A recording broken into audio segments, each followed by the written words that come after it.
शांति। ओम शांति। आज का अनुभव सत्र हम शुरू करें इससे पहले 2 मिनट प्यारे बाबा की याद में बैठेंगे। उसके बाद आज का अलौकिक अनुभव गाथा का सत्र हम प्रारंभ करेंगे। पहले प्यारे बाबा की याद में बैठे। वैसा बन जाओगे जैसा चाहोगे तुम, वैसा बन जाओगे।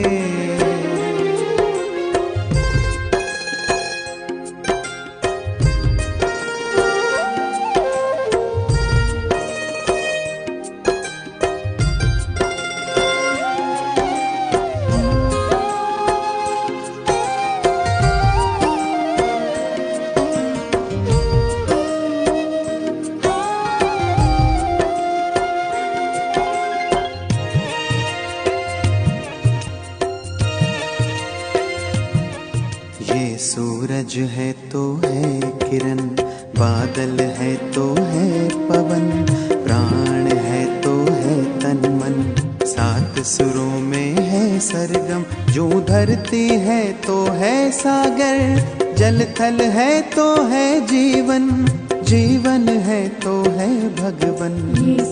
भगवान के संग समय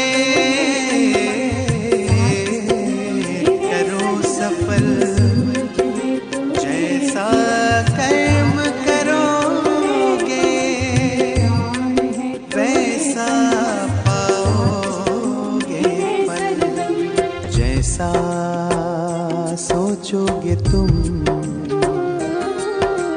वैसा बन जाओगे।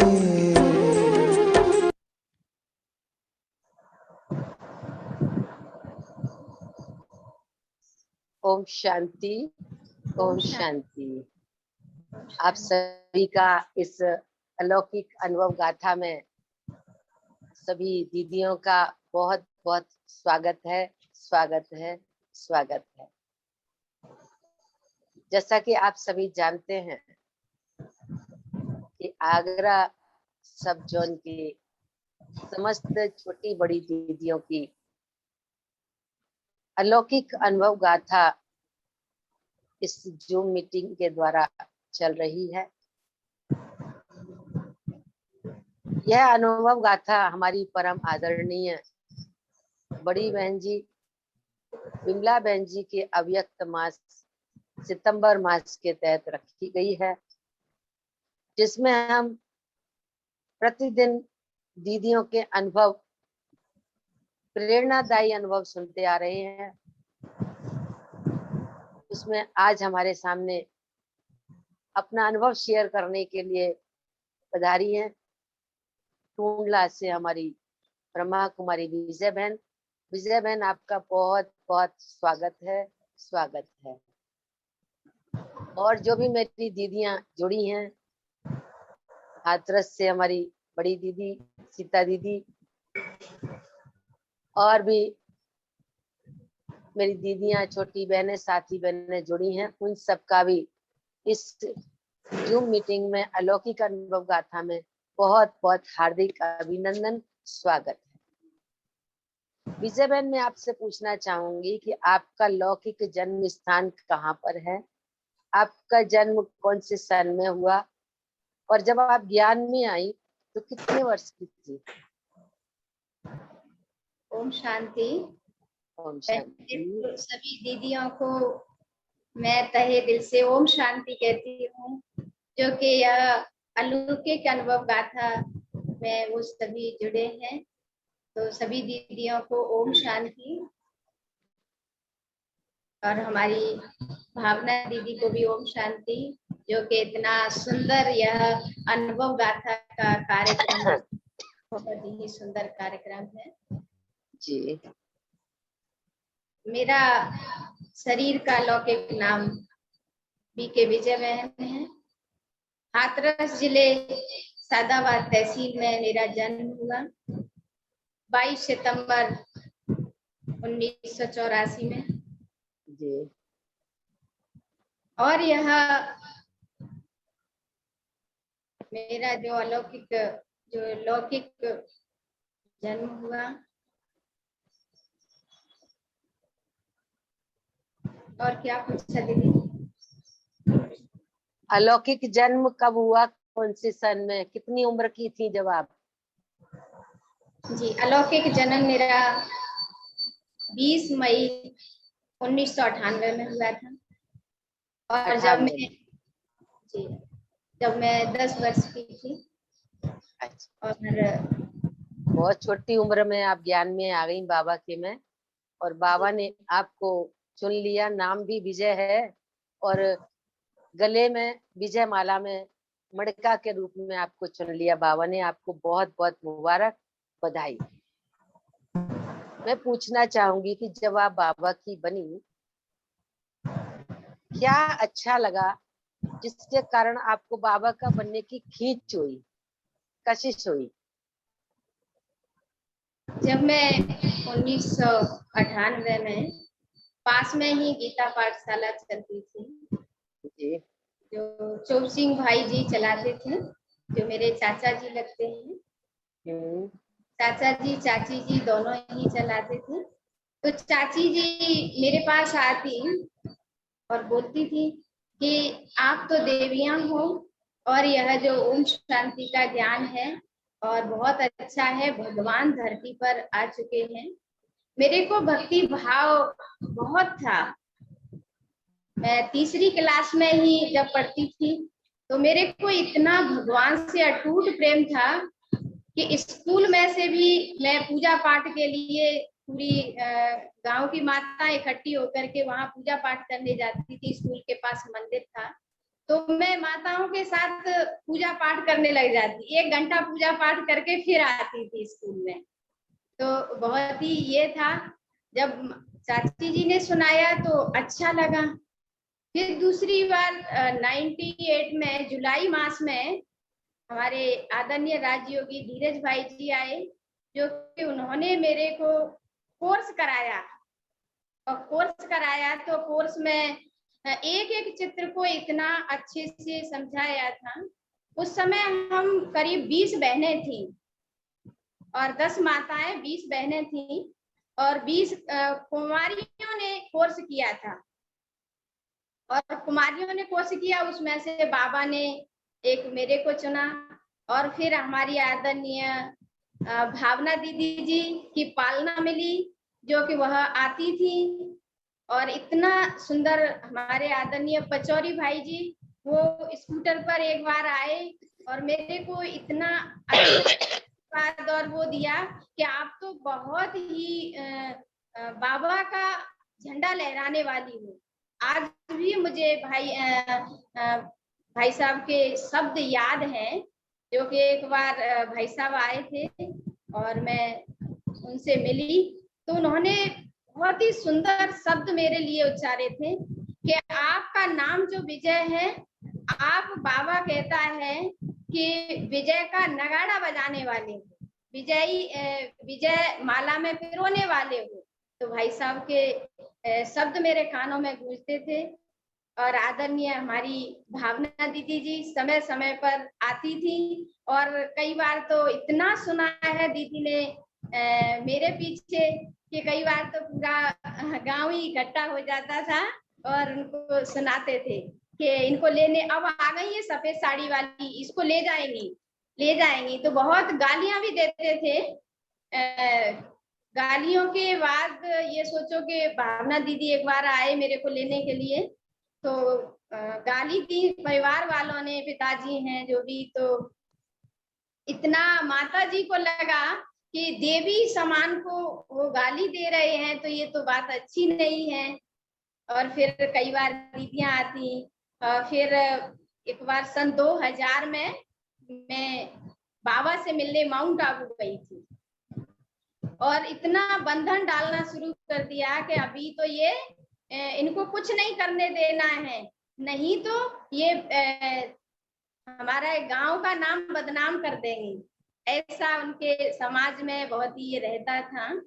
सन 2000 में जब बाबा से मिलने गई तो वहां की जो मेरे को खींच हुई इस ब्रह्मा कुमारीज में, तो वहां की जो स्वच्छता और पवित्रता, दो चीजों ने मुझे इस संस्था में माने ब्रह्मा कुमारीज में खींचा, कि वहां की जो स्वच्छता और पवित्रता, क्योंकि मुझे बचपन से ही जो एक रामायण सीरियल चलता था तो उसमें सीता जी का पाठ चलता था और उसमें ये आता था कि सीता, कभी कोई ऐसा शब्द आता तो कहती, जब मैं ब्रह्मा कुमारी बनने के लिए चली तो मेरे परिवार में ही मेरी बुआ जी ने बोला कि अरे हाँ तुम बड़ी सीता माता बनोगी। तो मुझे वो शब्द कानों में गूंजता था, सीता माँ ने आखिर ऐसा क्या किया था। सीता माँ एक पवित्र थी कि एक रावण की जेल में रहते हुए भी, रावण के चंगुल में रहते हुए भी उन्होंने एक तरीके का सहारा लेकर और पूरा रावण पर जीत पाई थी। तो ऐसे ही यह शब्द मेरे कानों में गूंजता था। और जब मैं सन 2000 में बाबा से मिली तो बाबा ने भी सुंदर शब्दों से बहुत ही भरपूर किया था। और उस समय जब बाबा से मिलने गई, उससे पूर्व इतना विघन आया था, इतना विघन आया कि ये माउंट आबू नहीं चली जाए। तो रास्ते में एक जगह भाई खड़े हो गए, एक जगह पिताजी खड़े हो गए कि इनको जाने नहीं देना है, और इधर में इतनी लगन थी कि नहीं, बाबा से मिलना जरूर है, एक बार बाबा से मिलना है, इतना बहुत रहता था। तो बाबा ने एक बार तो मैं गई तो उन्होंने पकड़ लिया मुझे कि तू जाएगी नहीं। और मैंने की ठीक है मैं नहीं, फिर भी मैं एक वापस चली गई। फिर द्वारा से मैं पीछे के रास्ते से, ट्रेन का समय हो रहा था, पीछे के रास्ते से मैं चली गई और जाकर के मैं सन 2000 में बाबा से मिली। और उसके बाद जब मैं आई तो सुनाया तो उन्होंने समझा कि अब तो ये वो नहीं करेंगी, शादी नहीं करेंगी। अब तो अब इनके ऊपर इतना विघन डाला कि मुरली भी नहीं सुनने देते, योग भी नहीं करने देते, और पहरा रहता था हमारे ऊपर। बहुत अच्छा है। इतने पैरों में आप चल कर के आई। जब आप बाबा के घर में आई, लौकिक घर को छोड़ करके, क्योंकि शुरू से विघ्नों में पली, आप विघ्नों में ही बड़ी हुई और विघ्नों से निकल करके आई। कोई तो बड़े निर्बंधन होते हैं, बड़े सहज तरीके से, जैसे मक्खन में से बाल निकलता है, उसी प्रकार से बाबा के बच्चे निकल आते हैं। लेकिन आप मक्खन में से बाल की तरह से निकल के नहीं आई, मक्खन में से बड़ी अच्छी तरह से उसमें से निकली, तो बाल की तरह लास्ट में, लेकिन बहुत अच्छी तरह से उसमें उलझ करके निकली। तो आपको बहुत बहुत बधाई। लेकिन जब बाबा के घर में समर्पित हुई, लौकिक घर को छोड़ करके आई, तब कौन कौन से विघ्नों का सामना करना पड़ा? जब मैं बाबा के घर में आई तो उससे पूर्व सभी ने मुरली क्लास और वो सब बंद कर दिया। तो मैं मुरली क्लास करने के लिए छिप छिप के मुरली किया करती थी। 12 बजे तक पहरा रहता था और मैं जैसे ही मैं रूम में ही अक्सर करके रहती थी। तो 12 बजे से वो लोग 12 बजे तक पहरा देते थे, तो मैं 12 बजे से 1 बजे से 4 बजे तक बैठकर योग करती थी। और बाकी समय योग करती तो उन्होंने मेरे को चोटी पकड़ के गिरा देते थे, और मुरली पढ़ती तो मुरली फाड़ देते थे। बाबा का चित्र 4 बार फाड़ दिया। हमने कहा बाबा का चित्र बाबा मेरा फाड़ दिया, 4 बार बाबा को जोड़ लिया और 4 बार बाबा का चित्र फाड़ दिया। और फिर मुरली अगर घर में भी पता चल जाती तो फिर बाहर खेतों में, मैं सरसों के खेत में जाती और सभी माताओं को साथ लेकर के और सरसों के खेत में मुरली पड़ती थी। और एक बार मैं खेत की जो दीवार होती है, जो मेड़ होती है, उस पर बैठकर पढ़ रही तो समाज वालों ने, गांव वालों ने देख लिया तो कहा तुम कहाँ तक रोकोगे, तुम्हारी बेटी तो खेतों पर भी करती है। तो मेरा वहां जाना भी बंद कर दिया, खेतों में जाना बंद कर दिया कि तुम खेत पर नहीं जाएंगे। आओ बाबा कैसे पढ़ूं। तो फिर हम इशारे से ऐसे करके रास्ते से निकलते हुए चाची से कहते, और वो मुरली के लिए ऐसे करके कहते कि मुरली चाहिए, तो किसी के द्वारा मुरली भेजते। तो हम रात्रि में और टॉर्च से रजाई के अंदर मुरली पढ़ते थे। और बाकी फिर बाबा का जो भी रहता। दूसरा फिर अब ये आ गया कि उन्होंने शादी के लिए पूरा प्रबंध कर दिया था कि अब शादी करनी ही है इनको। बस मेरा था कि बाबा बस तू ही मेरा साथी है और तेरे को ही याद करना है मुझे, और युक्ति से कभी ऐसे नहीं कि मैं भाग के चली जाऊं या कहीं चली जाऊं। बाबा ने कहा युक्ति में मुक्ति है, क्योंकि हमको ऐसे निकलना है जैसे आपके ऊपर भी कोई आंच नहीं आए और किसी बहन के ऊपर भी नहीं आए। तो वही संघर्ष करते हुए जब उन्होंने संबंध कर दिया, तय कर दिया, सब कुछ किया था, अभी फिर उन्होंने बारात भी बुला ली थी। बारात भी बुला ली तो अभी सोचो कि दरवाजे पर जब बारात हो और वहां उस समय 5-6 बारातें और आई हुई थी, तो अभी सारे में अफवाह फैल गई, फलाने की लड़की शादी नहीं कर रही है और बारात दरवाजे पर खड़ी है। और बाबा से यही था, बाबा बस मुझे आपका बनना है, आपकी हूँ, आपकी हूँ, आपकी हूँ। ये बाबा इतना अंदर से मदद करता था, इतना मदद करता था, बहुत मदद करता था। तो जैसे ही वो लोग हाथों में चूड़ियां चढ़ाने के लिए जैसे चूड़ियां चढ़ा रहे थे तो मुट्ठी बंद हो गई थी। अब मुट्ठी बंद हो गई तो उसमें बहुत चाकू सरिया सभी डाला, लेकिन मुट्ठी नहीं खुली थी। बाबा से ये था, बाबा ये आपकी जब तक नहीं मानेंगे, जब तक इनको कोई भी आपका चमत्कार नहीं होगा। तो बाबा ने एक ये चमत्कार कराया या जो भी है कुछ भी। और फिर मैं तो बाबा की याद में बैठी हुई थी, फिर लोगों को क्या हुआ, कोई देवी का साक्षात्कार हुआ, तभी उन लोगों ने माना, समाज के जो भी लोग थे। और फिर बोले कि अरे ये तो एक देवी है, अगर हमने इसके साथ कुछ जबरदस्ती किया तो अनर्थ हो जाएगा। तो बाबा ने ऐसे मक्खन में से बाल की तरह मुझे उस समय निकाल लिया कि जो 2 बारातें आई थी, क्योंकि एक छोटी बहन की भी थी साथ में, तो फिर बाबा ने मुझे बचा लिया और छोटी बहन की शादी हो गई। बहुत अच्छा। फिर उसके बाद निकल करके आप बाबा के घर में आ गई। बाबा के घर में मैं 20 मई और 2003 में कमला नगर आई। और कमला नगर पर पहले मैं म्यूजियम गई थी, म्यूजियम गई और वो भी ये था कि तुम यहीं रहोगे। फिर भी मैं गई बड़े उससे निकल के कि नहीं मैं आ जाऊंगी वापस। एक बार की बात है कि माला दीदी और मधु दीदी, मैं सन 2001 में पहली बार कमला नगर आई थी तो दीदियों से मिली। तो माला दीदी और मधु दीदी सन 2002 में मेरे को गाड़ी लेकर के लेने गए थे कि उसको लेने चलते हैं उसके यहाँ पर।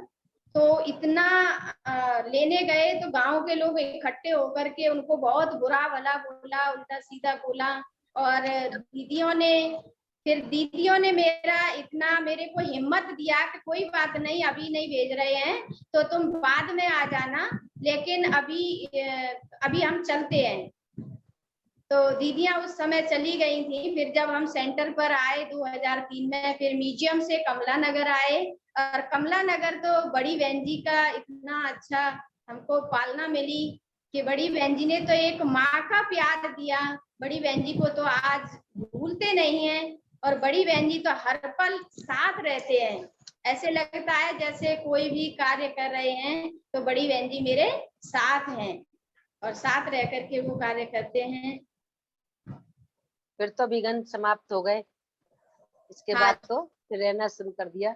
मुझे याद है एक बार मैं भी गई थी लेने के लिए, तो तुम्हारे भाई ईंट लेकर के दौड़े मेरे ऊपर गली में। हाँ मुझे याद है। अभी मैं पूछना चाहूंगी कि ये ज्ञान तो तुम्हें चोप सिंह भाई और गंगा श्री बहन के द्वारा मिला, जिनको आप चाचा और चाची कह रही हैं।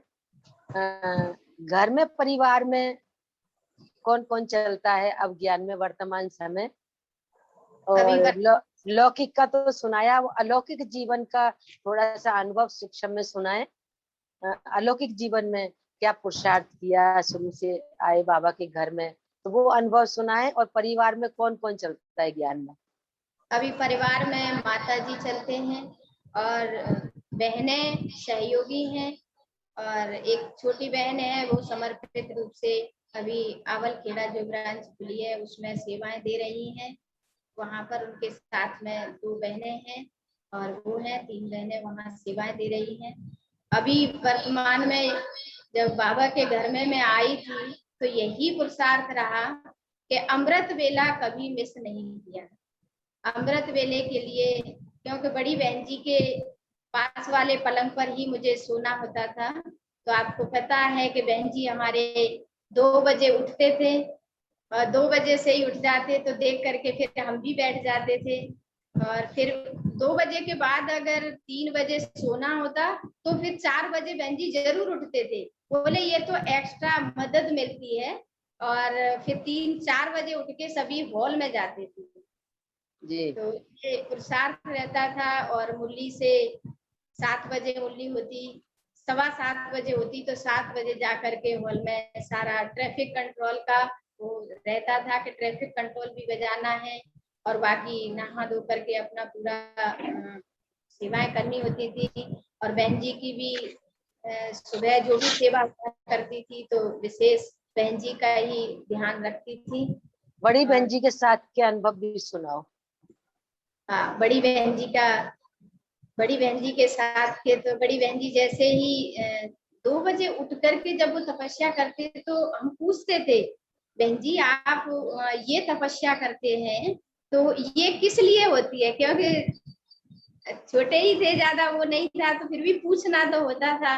कोई भी बात होती बहन जी से पूछते थे, पुरुषार्थ की बात है तो बहन जी कहते ये तो हमारा एक बाबा का पर्सनल बात होती है।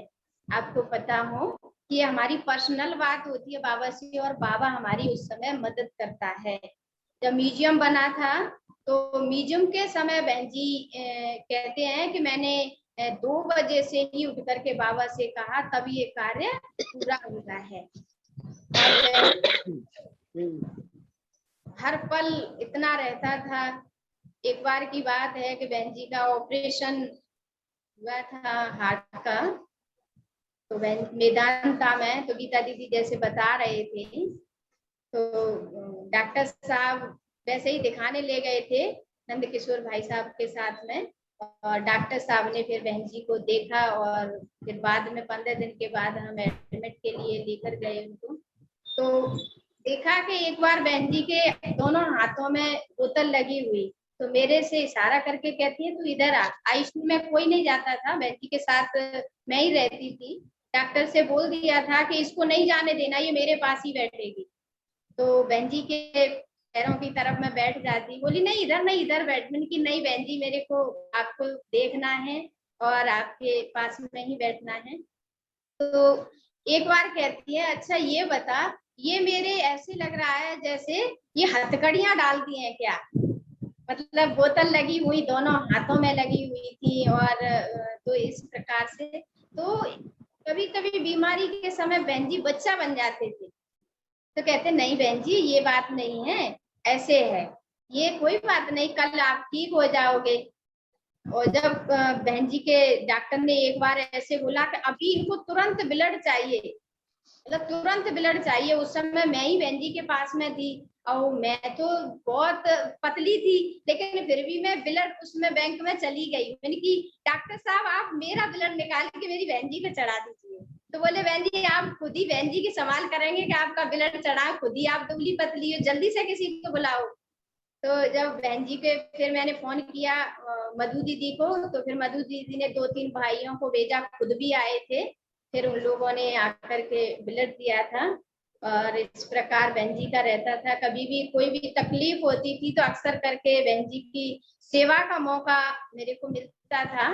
क्योंकि मेरे को लगता था कि बड़ों की सेवा करने से हमको आशीर्वाद मिलता है।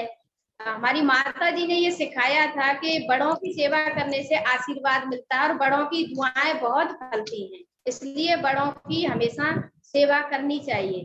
तो बहन जी की ये माता जी का ये जो शब्द थे वो कानों में गूंजते थे, तो बहन जी की सेवा में हमेशा तत्पर रहती थी। इस प्रकार बहन जी की प्रार्थना रही।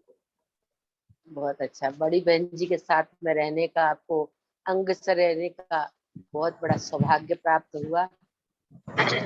कुछ ही बहनें हैं जिनको अंग संग रहने का सौभाग्य प्राप्त हुआ है, और आप कई साल बड़ी बहन जी के साथ में रही और हर जगह सेवाओं में जाती रही। आपको बहुत बहुत शुभकामनाएं हमारी।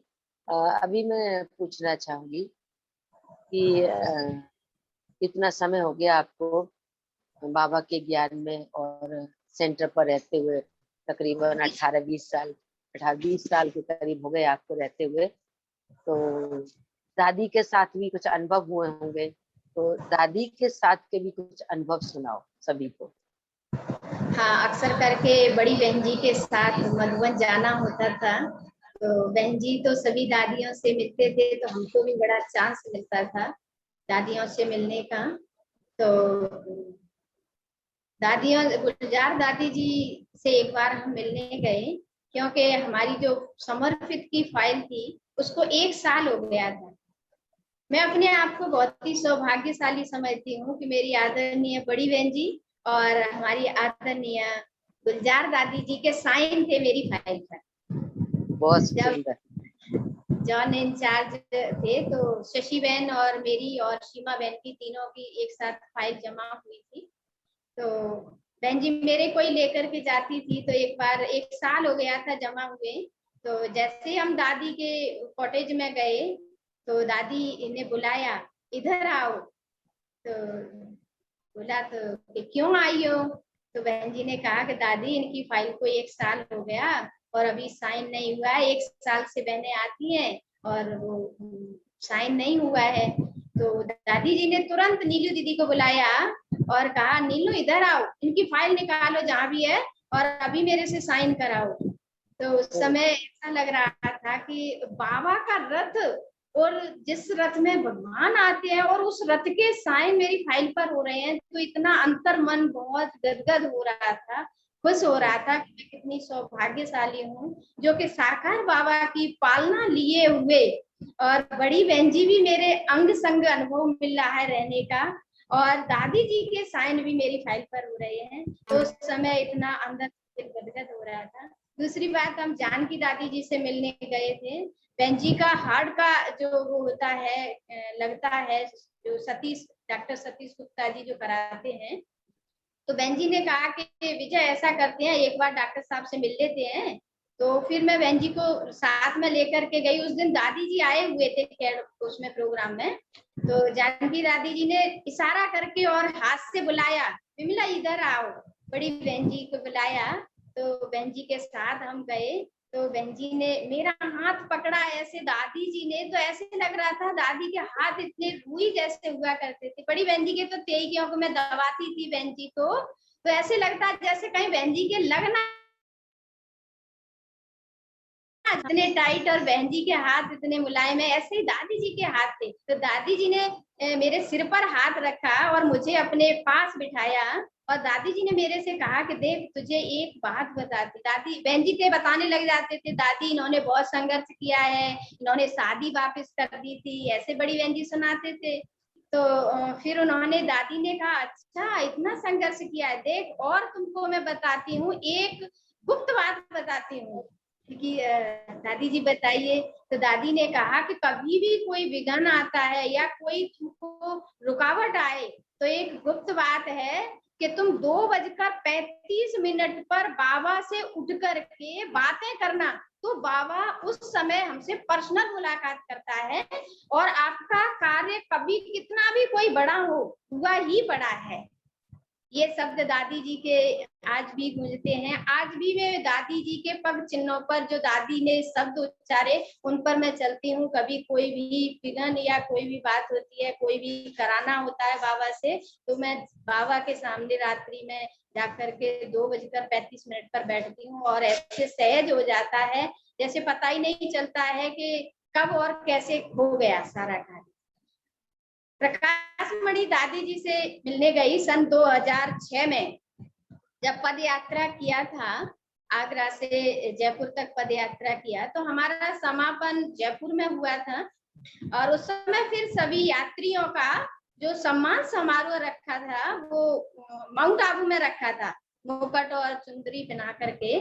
तो उस समय हमारा सभी का पिकनिक नदी पर रखा था, नदी पर रखा। तो प्रकाश मणि दादी जी और गए थे वहां पर, तो सभी के हाथों में हाथ लगा करके, दादी जी तबीयत खराब थी लेकिन फिर भी दादी ने हाथों में हाथ दे करके उस समय सभी के साथ डांस किया था। उस समय मुझे भी चांस मिला था कि दादी जी के हाथों में हाथ लगा करके और मैंने डांस किया, और ऐसे ऐसे करके किया। तो बहुत ही दादियों का आशीर्वाद और सुंदर अनुभव रहा। कई बार ईशु दादी से भी मिलना हुआ। दादी जी ने कई बार सिर पर भी हाथ रखा और हमेशा कहती खुश रहना, जैसे दादी जी कहते हैं वही शब्द सबको मेरे को सुनाया, खुश रहना हमेशा और खुशी बांटते रहना। और इसी प्रकार मुन्नी दीदी का भी कई बार मिलना हुआ और रतन मोहिनी दादी जी से एक बार मिलना हुआ। तो अच्छा तुम विमला के पास रहती हो? मैंने की जी दादी जी। तो अच्छा उनको कहना और वो मेरे से मिलने आए।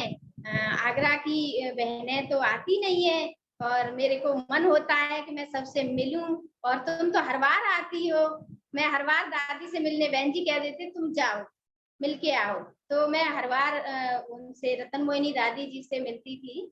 तो फिर दादी पहचान जाते कि अच्छा आगरा से आए हो, यानी कि जी दादी जी। तो दादियों के इतने वरदान टोली और दादियों का ये हमारा सब बड़ी बहन जी से ही रहा है कि बहन जी के सानिध्य में रहे, तो उनके ही साथ में ये सब कुछ मिलना हुआ।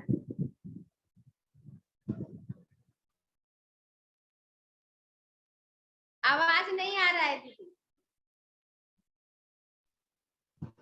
बहुत सुंदर। मैं भी पूछना चाहूंगी कि ऐसी कोई भी विघ्न आया हो या कोई समस्या आई हो, कोई परिस्थिति आई हो जिसमें बाबा की विशेष मदद का अनुभव हुआ हो। वैसे तो मदद बाबा की मिलती ही रहती है और बाबा के बिना हम कुछ नहीं कर सकते। भक्ति में कहते हैं ना, भगवान के बिना पत्ता भी नहीं हिलता है। तो बाबा तो करण करावन हार है और हमारी पल पल मदद कराता है, जिसमें गीत गाते ना, मदद तुम्हारी कदम कदम पर, मदद तुम्हारी एहसास दिलाती है। सोचो तुमको कौन मिला है, कौन तुम्हारा साथी है। तो वो मदद मिलती है। लेकिन ऐसी कोई विशेष समस्या आई हो जिसमें बाबा की विशेष मदद का अनुभव किया हो, वो अनुभव जरूर सुनाओ। जब मैं सन 2003 में बाबा सेंटर पर गई थी, 2005 में बड़ी बहन जी ने मेरे को पहली बार और पार्टी लेकर के मधुबन जाने के लिए बोला, क्योंकि म्यूजियम से माला दीदी मधु दीदी ने बोला था कि विजय को भेज दो और वो पार्टी ले जाएंगी। पार्टी ऐसी थी कि वो वीआईपी लोग थे तो उनकी एसी में टिकट हो गई थी।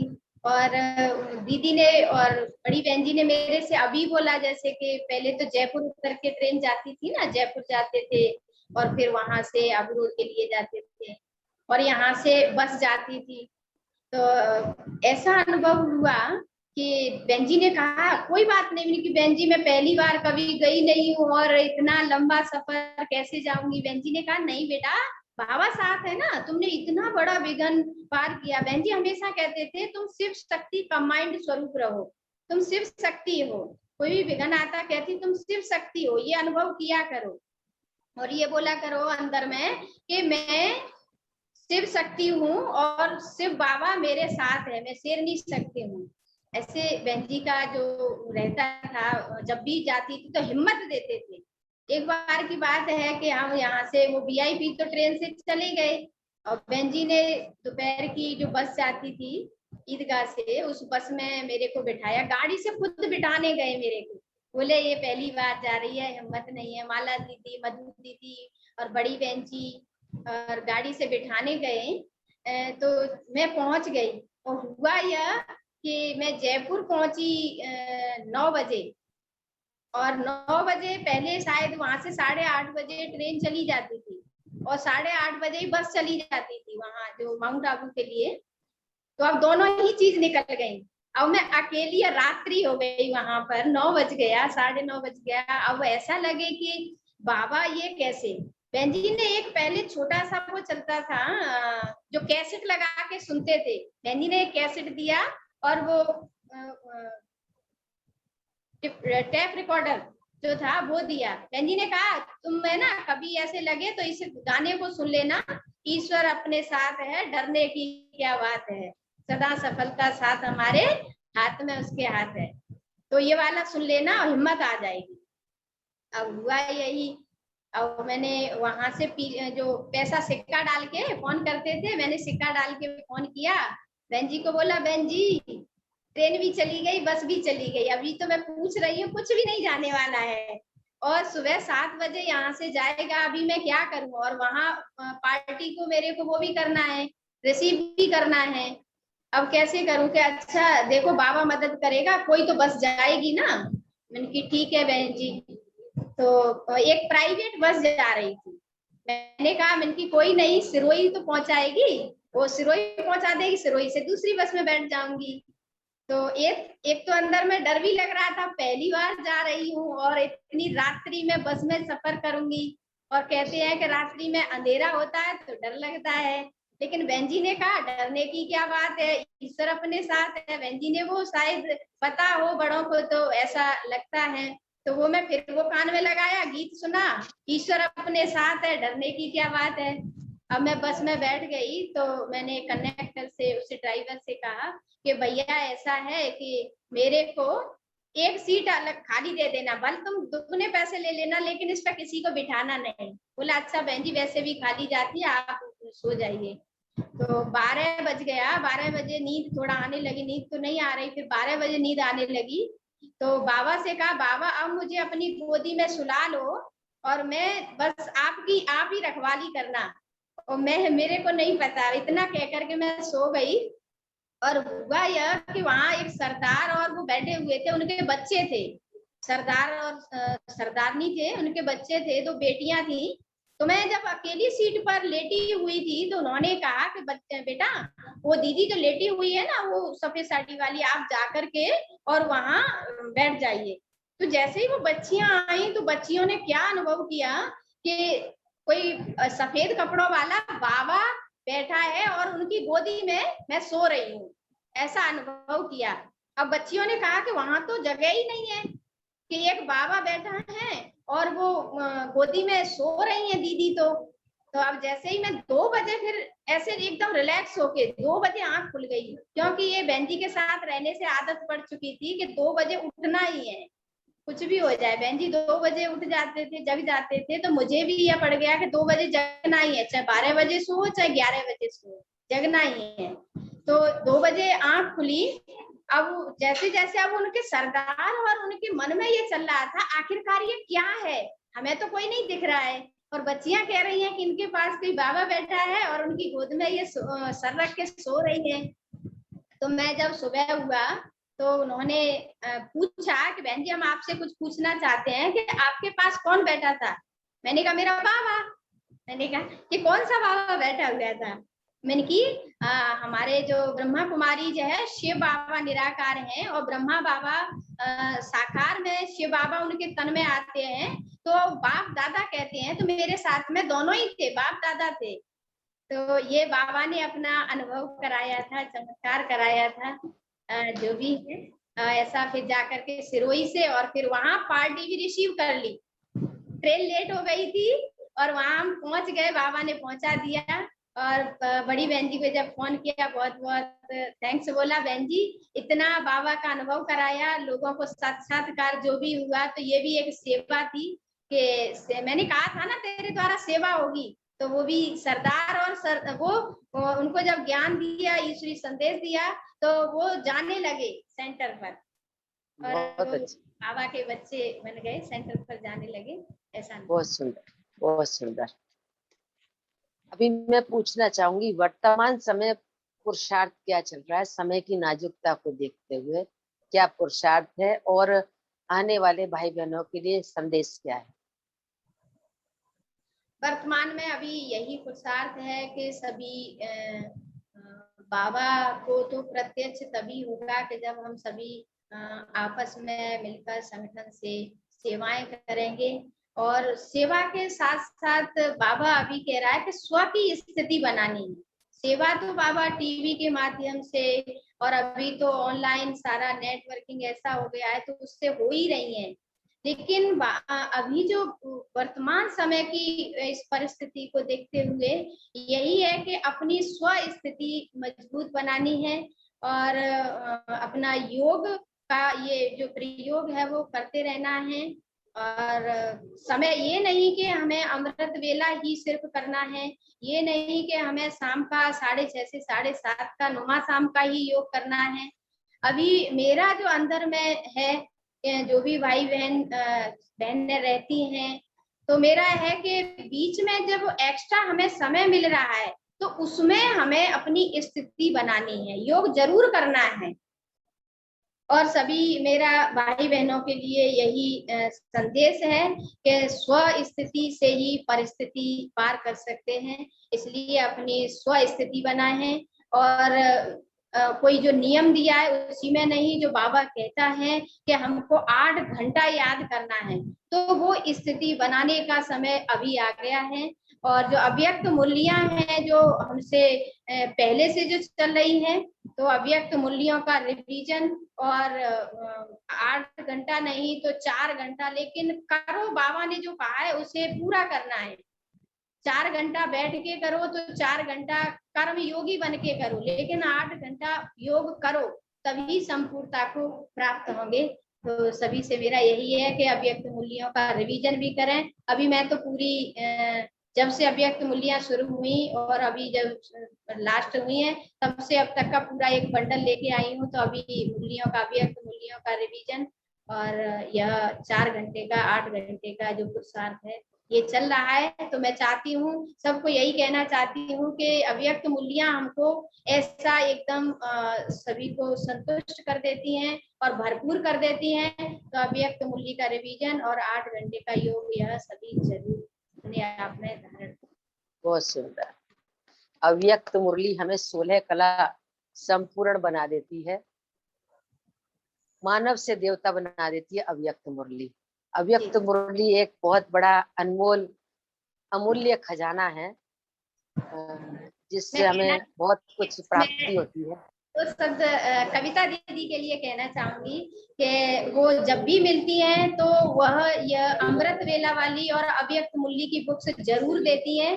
तो बड़ा ऐसा लगता है कि हमको बड़ी दीदी ने दिया है तो हमें ये पूरा एक बार नहीं 4 बार पढ़नी है, ऐसा रहता है। तो हमारी आदरणीय कविता दीदी जी का ये जो बुक्स का है वो टीचर्स के प्रति उनका ये बहुत अच्छा भाव है और कह करके देती है, किसी को देना नहीं, ये खुद को पढ़नी है। तो अमृत वेला वाली बुक्स और अव्यक्त मूल्य की किताब सच में ही ये हमारे जीवन को मनुष्य से देवतुल्य बनाने वाली हैं। इनको मैं सभी को संदेश देना चाहूंगी कि ये 2 मुरलियां, ये 2 जो बुक्स हैं अमृत वेला वाली और ये जो अव्यक्त मूल्य, जरूर जरूर जरूर पढ़ें। बहुत सुंदर, बहुत अच्छा, बहुत बहुत मुबारक आपको, बहुत बहुत शुभकामनाएं, बधाई। इतना सुंदर अनुभव, इतने विघ्नों से आप पार करती हुई, सब रस्सियों को तोड़ती हुई, सागरों को तोड़ती हुई, और आप बाबा के घर में सच्ची सच्ची एक गोपिका बन करके, जैसे गाय साकर को तोड़ती हुई जाती है ना, ऐसी एक बहादुर गाय की तरह से आप तोड़ करके और बाबा के घर में आप आई। आपको बहुत बहुत बधाई, शुभकामनाएं। हमारी आदरणीय बड़ी दीदी सीता दीदी बैठी हुई हैं, मैं उनसे अनुरोध करूंगी कि विजय बहन के लिए कुछ शब्द बोलें, क्योंकि ये आपकी ही बच्ची है और हाथरस जिले की है। पहले मैं 2 शब्द सुनाऊंगी। दीदी की भी मैंने पालना ली है हाथरस में। मैं सन 2000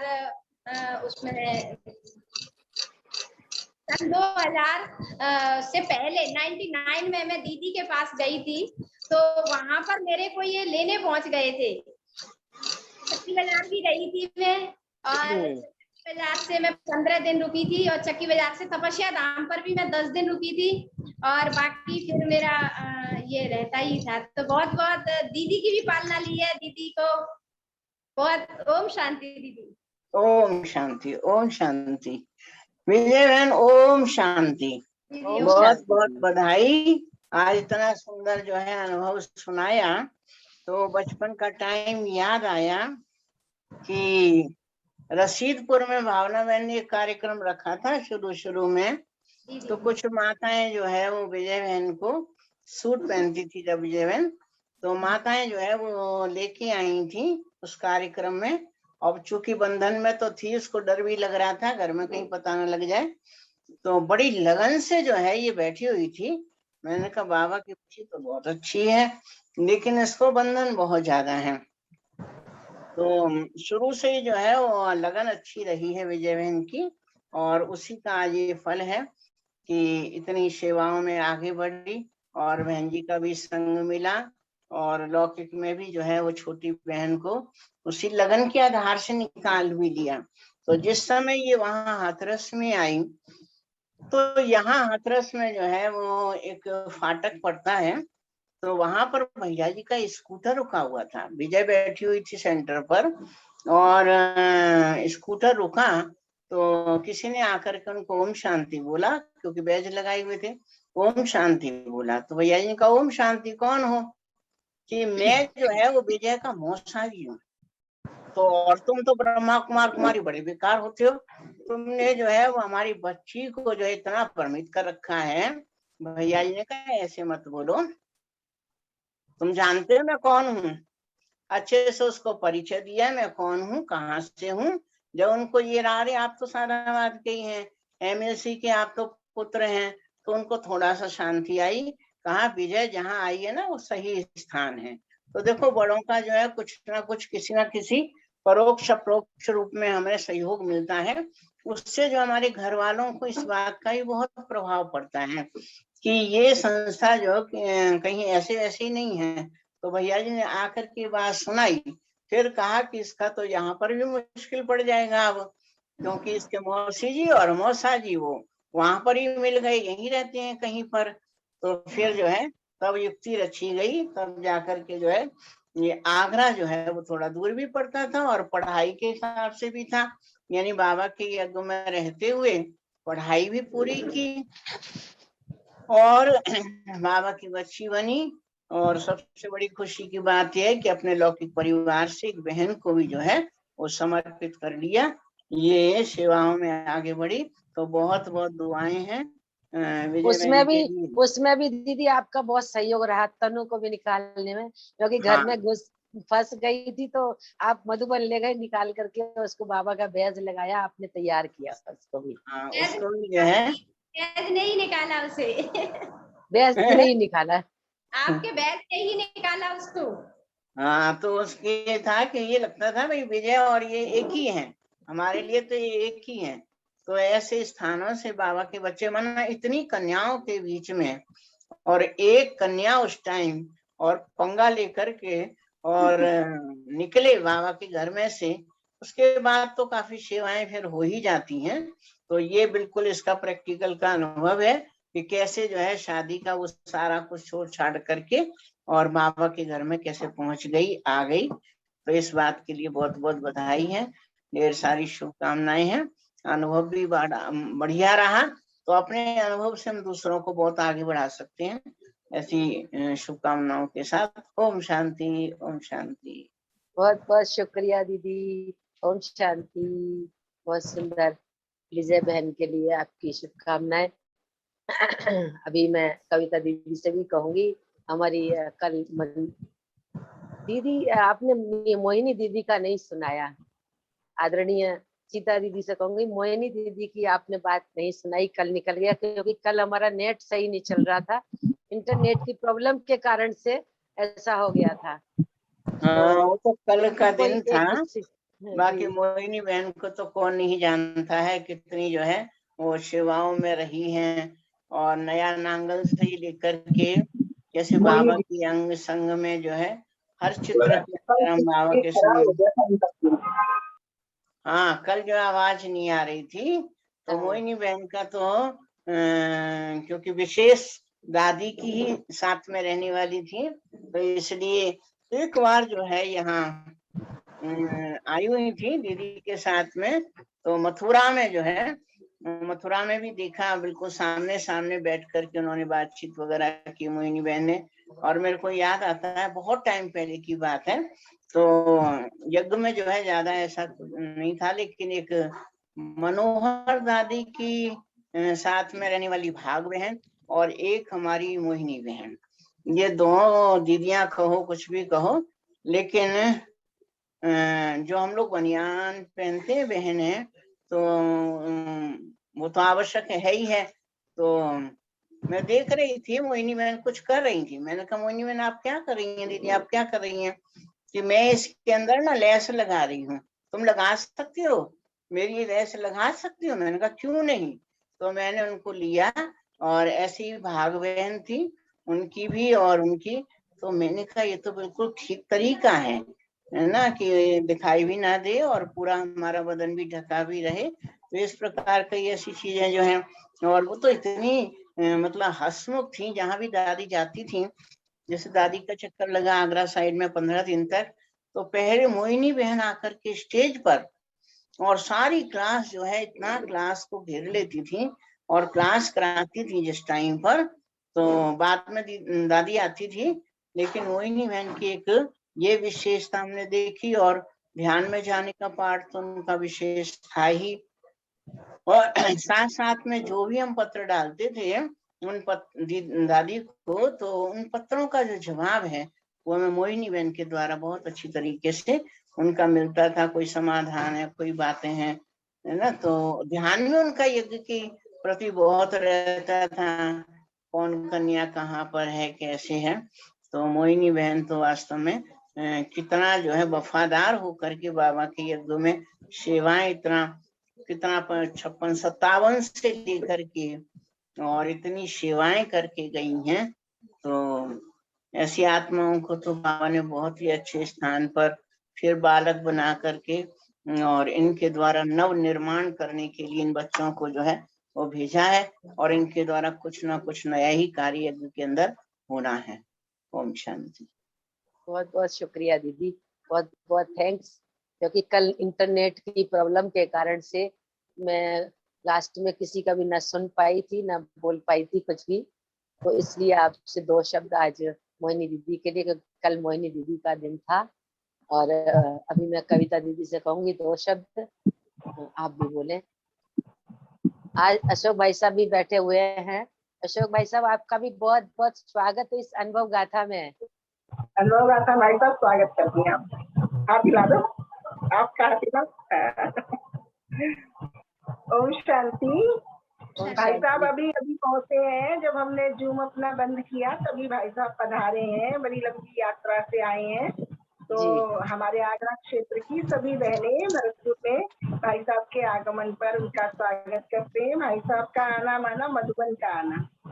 और मैं आदरणीय सीता दीदी को लेकर के एक विशेष योजना के तहत अभी मैं भाई साहब से 5 मिनट पहले घुसी हूँ। आप लोगों ने तो देखा था कि मैं एक विशेष बाबा के कार्य के लिए और आप बहनों की सूक्ष्म उपस्थिति को लेकर उस विशेष योजना के लिए आप सबको शामिल करते हुए विशेष मकसद से इसी समय निकली थी।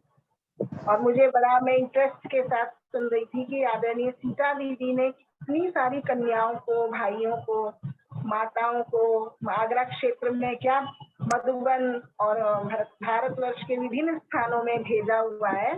तो निश्चित ही दीदी का बहुत बड़ा ऊंचा पद है। और हमारी भावना बहन की गला खराब होने के बावजूद भी इतनी तन्मयता से अपनी एंकरिंग कर रही है और सबको मन उत्साह भर रही है। और आज दिवस है विजय बहन जी के अनुभव का। तो ये हम सुन रहे थे और बड़ा क्यूरियोसिटी थी कि क्या विजय बहन आज अपनी जो हद की बारात थी 83वें जन्म की, जो इन्होंने लौटाई थी और विजय पताका शिव की फहराई थी पावनता की, वो सुनने को हमारे कान आतुर थे। तो जब ये सारी भागवत इनकी सुनी तो बाबा के चित्र और चरित्र हमारे आंखों के सामने घूम गए कि वास्तव में बाबा का कार्य जो आदि से चला है वो अंत तक चला ही आ रहा है। बाबा के गुप्त रत्न जहाँ जहाँ छुपे हैं बाबा की दृष्टि उन पर रहती है और बाबा उन्हें खोज लाते हैं, चाहे दुनिया और हम लोग उन्हें पहचाने ना पहचाने, लेकिन बाबा उनको गुप्त रीति से अपनी पालना देते रहते हैं। ऐसा मैं आदरणीय दादियों ने जो हमें सिखाया और अपने दादियों की मार्ग दृष्टि और दिव्य दृष्टि जो हमें मिली उससे मैं अनुभव करती हूँ। बस थोड़ा सा विजय बहन का ज्ञान योग पे इन सब बातों पे तो बहुत अच्छा अटेंशन है, लेकिन कई बार हम चलते चलते एक लंबी यात्रा पे निकल जाते हैं तो कुछ छोटी छोटी बातें हमारे ध्यान से चूक जाती हैं। यदि उन छोटी छोटी बातों पर भी ध्यान रखें तो जो जिस भाव से बाबा हमें चुन के लाए हैं, जिस भावना से हमें बड़ों ने, आदरणीय सीता दीदी ने, भावना बहन ने, हमारी परम श्रद्धे विमला बहन जी ने विजय बहन पे अपना ओना रखा है, उसी को हम ध्यान में रखें तो जो छोटी छोटी बातें आ जाती हैं वो भी खत्म हो जाएंगी, क्योंकि ब्राह्मण आत्मा की दुआएं भी बहुत बड़ा कार्य करती है। मैं आज सुबह आदरणीय शीला दीदी के पास बैठी थी, कुछ चर्चा चिंतन चल रहा था, तो आज भी विजय बहन की चर्चा आई थी। मैं चाहूंगी विजय बहन से मैं व्यक्तिगत बात करूं। तो हम नहीं चाहते कि हम सत्य को प्रमाणित होने में देरी करें। हम सत्य हैं, सत्य के साथ है, विजय हमारी हुई पड़ी है, तो मैं उन छोटी छोटी बातों पर भी ध्यान देना चाहिए। मेरा विजय बहन से निवेदन नहीं है, मैं अपनी आगरा क्षेत्र की समस्त बहनों की रिक्वेस्ट करना चाहूंगी कि ईश्वरीय मर्यादाएं और धारणाएं और ब्राह्मण जीवन की दुआएं ये बहुत बड़ा हमारे विजय के क्षेत्र में देती है, विजय देती है और आगे उसी कला में ले जाने में मददगार है। आदरणीय विमला बहन जी को तो जितना कराया जाए उतना ही कम है। आगरा का स्वर्णिम इतिहास लिखने वाला ब्रह्मा बाबा और शिव बाबा के साथ अगर कोई शख्सियत है वो परम श्रद्धेय आदरणीय विमला बहन जी हैं, जिन्होंने अपनी सघन साधना की वाइब्रेशन हम बहनों में भरे, हम बहनों को स्टूडियस लाइफ, स्टडी लाइफ दी, और आज भी बहन जी नहीं लगते चले गए, बल्कि हर पग पे हमें बहन जी का साथ का एहसास होता है। और ये लगता है कि मौन में भी उनकी हमें शिक्षाएं, सावधानियां आज भी मिल रही है। तो इस प्रकार मैं विजय बहन को बहुत बहुत मुबारक देती हूँ कि विजय बहन की दूरदृष्टि, सेवा करने का ढंग तरीका बहुत कुछ अच्छा है, बहुत अच्छा है, इसमें कहीं कोई दो राय नहीं है। और हम सब देख के उनकी ईमेल पर या जोन आगरा जोन के अंदर या कहाँ भी हमारी विजय बहन ने आदरणीय बहन जी की पालना लेकर अपने आगरा क्षेत्र में एक अलग अपनी पहचान बनाई हुई है। तो ये मैं उनको बधाई देना चाहूंगी और विश्वास रखती हूँ कि वो और आगे से आगे उन्नति करती रहेंगी, लेकिन थोड़ा सा छोटी छोटी बातों पर जरूर ध्यान देंगी। ये मेरा उनसे विनम्र अनुरोध है। या भाव को अगर मुझे बड़ा मान तो उस आधार से प्रेम से स्वीकार करेंगी। भावना बहन की बात चल रही थी आदरणीय मोहिनी दीदी के लिए। तो मोहिनी दीदी तो एक देव कन्या थी, बहुत छोटी आयु में वो आए, और उनके जो बाबा के संदेश होते थे वो बिल्कुल विपरीत होते। या तो गुलजार दादी जी के संदेशों को स्वीकार किया जाता था इतना स्पष्ट से और सूक्ष्मता से, और या फिर हमारी आदरणीय मोहिनी दीदी के संदेशों को, अव्यक्त संदेशों को ग्रहण किया जाता था, क्योंकि परम श्रद्धेय आदरणीय दादी जी के साथ हमेशा वही रहा करती थी। तो दादी जी की तो क्लियर बुद्धि, स्पष्ट बुद्धि, विवेक चक्षु इतना स्पष्ट था कि उनको बाबा स्पष्ट टच कराते थे, लेकिन उसके बावजूद भी दादी जी निर्माणता, नम्रता की और निर्मलता की जो प्रतिमूर्ति थी वो फिर भी वेरीफाई के लिए साकार बाबा को फॉलो करते हुए वो हमारी मोहिनी दीदी जी को जब भी चाहे आवश्यकता समझती थी यज्ञ की व्यवस्थाओं के लिए, तो उनको संदेश के लिए भेजा करती थी और बाबा उन्हें स्पष्ट संदेश अनुभव कराया करते थे। और कहीं दूसरे अर्थों में ब्राह्मणों का तो हमारी दीदी मोहिनी जी एक खिलौना थी। बहन जी ने अनुभव सुनाया, सीता बहन जी ने, तो मुझे भी याद आया कि भरतपुर जब विश्व शांति भवन का उद्घाटन हुआ था तो आदरणीय दादी जी के साथ मोहिनी दीदी का आगमन हुआ था और उन्होंने स्वयं रसोई में जाकर के बहनों से कहा कि आप दादी के लिए पराठा कैसे बना रही हैं, और खुद भरतपुर की जो पहली पुरानी किचन थी उसमें पराठा सेकना हमारी अंबिका बहन को सिखाया था, और खुद अपने हाथों से दादी जी से कितना उनका रिगार्ड और प्यार था कि कहीं दादी की सेवा में कोई चूक ना हो जाए। उन्होंने उसको खुद जाके बना के सिखाया था और ऐसा बनाने का मार्गदर्शन खेल खेल में सखी के रूप में दीदी ने सिखाया था। ऐसी थी दीदी मोहिनी जी। मैं तो देखा कि जब भी कोई भरतपुर की बात आती थी, सर्विस की सेवाओं में जाने की बात हो, मुझे पहली बार लेह लद्दाख मोहिनी दीदी ने ही भेजा था, और जब भी मैं मधुबन में जाती थी तो हर दम मुस्कुराती रहती थी। और दादी की तो जैसे कहें ये दो शरीर और एक आत्मा थी, और हमेशा दादी जी के सारे कार्य को पर्सनल सेक्रेटरी की तरह से करके वो तैयार रखती थी। मधुबन के खान पान की रख रखाव की विशेष दीदी मोहिनी जी ध्यान रखती थी। आज भी छोटी मीटिंग जो यज्ञ में हम टीचर्स बहनों की चल रही है, दादी जी के जाने के बाद वो दीदी की ही देन है, मोहिनी दीदी की देन है। जब जब हम उस छोटी मीटिंग में त्रैमासिक जाते हैं तो सभी बहनें, हम भारतवर्ष की 125 बहनें दीदी जी को याद अवश्य करते हैं। ये उन्होंने बहुत सुंदर संगठन को मजबूत करने की परंपरा दादी जी की भुजाएं तैयार करके वो जाने से 1 साल पहले तैयार करके गई हैं।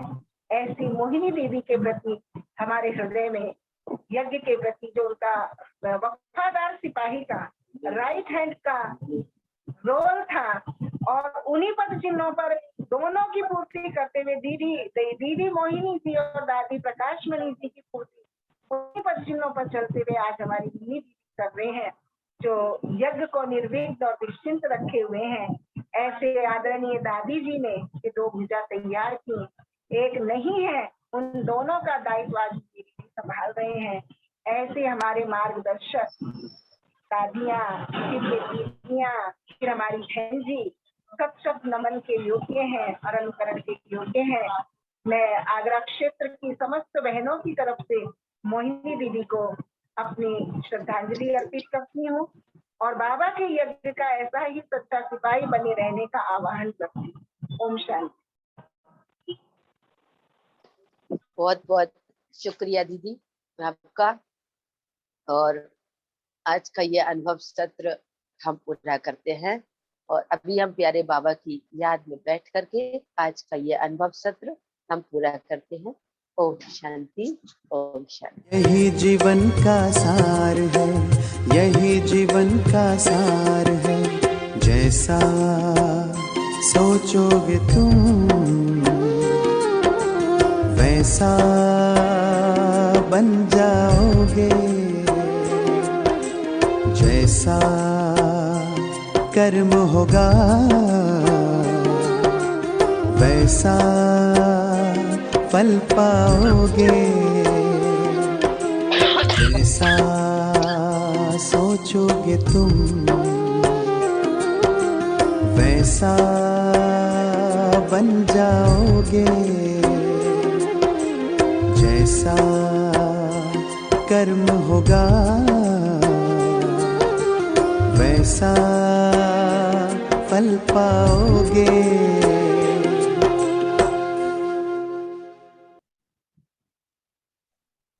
ओम शांति, ओम ओम शांति। शांति।